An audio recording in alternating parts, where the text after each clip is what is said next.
A few days back, we carried a report on a new challenger to Aung San Suu Kyi's rule in Myanmar. The country goes to polls in November. And we told you about Dr. Thet Thet Khine of the People's Pioneer Party. She was once a member of Suu Kyi's political party. She's now fighting against her in the upcoming general election. Earlier this evening, I spoke with Dr. Khine. I asked her about the key issues she's fighting on, the state of Rohingya crisis in Myanmar, the role of the military and the government, the charges of genocide against the Myanmar military, and Aung San Suu Kyi herself. Also the threat of Chinese investments in our country. Here are some excerpts from our conversation.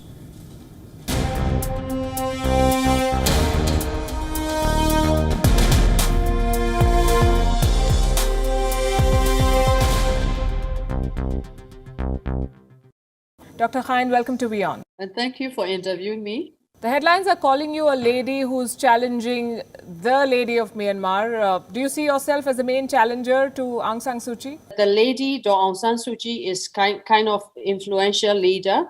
And then that the party is solely based on her image, her reputation. And then what we see, the need of the country is we should have the programmatic party in our country. So that we decided to form our party as the programmatic party. Myanmar came under a lot of criticism for the persecution of ethnic minorities in the Rakhine state. In the past, you've called the international media's reaction an overreaction. Do you believe that the government was complicit in what happened in Rakhine? The Rakhine case is very deeply rooted and complex, and then it will not be solved overnight. And then it's very complicated, very complex, and deeply rooted. At the same time, we have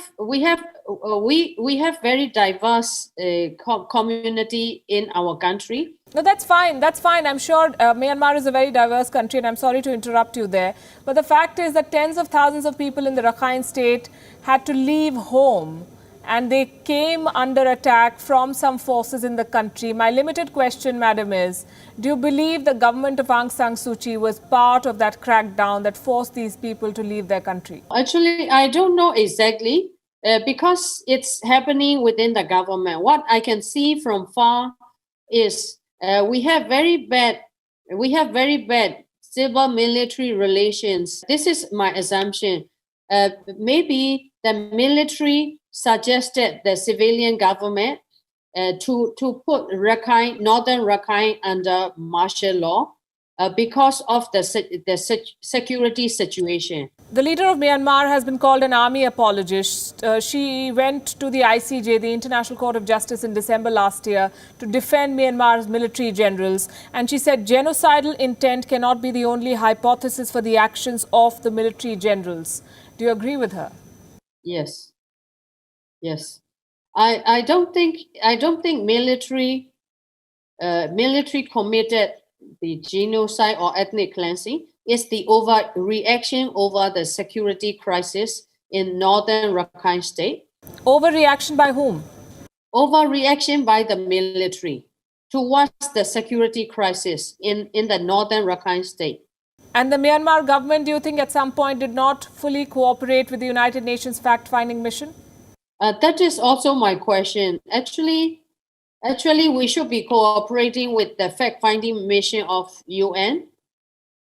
I don't know why the incumbent government is trying to refuse. You believe there was a cover-up and the government was involved?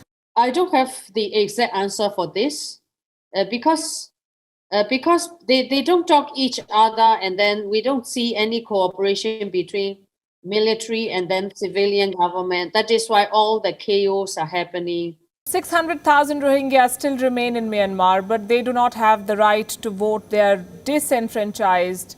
Does anyone care about it, or do they not matter in this election?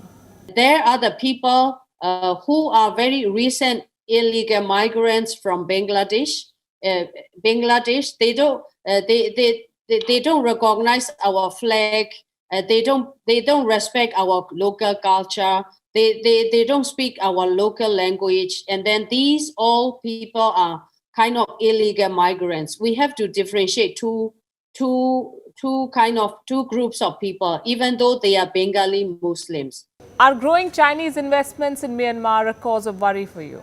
Actually, not necessarily Chinese investors. Whoever investors coming into our country, and then we need infrastructure development, and then we need foreign direct investments, and we need this kind of national projects, the working together with the foreign investors, and then so long as we are addressing to the local people, local community requirements, and then the development of the local business community. At the same, what I want to talk is we want to seek win-win situation. Are you not concerned about the debt that comes along with Chinese money? We are concerned about that. That is why we are pushing our government for the contract negotiation. In contract negotiation, we should have terms and conditions which are equally favoring the investors as well as our country as a host and for local community. Dr. Thet Thet Khine, thanks very much for joining us here on WION. Thank you so much.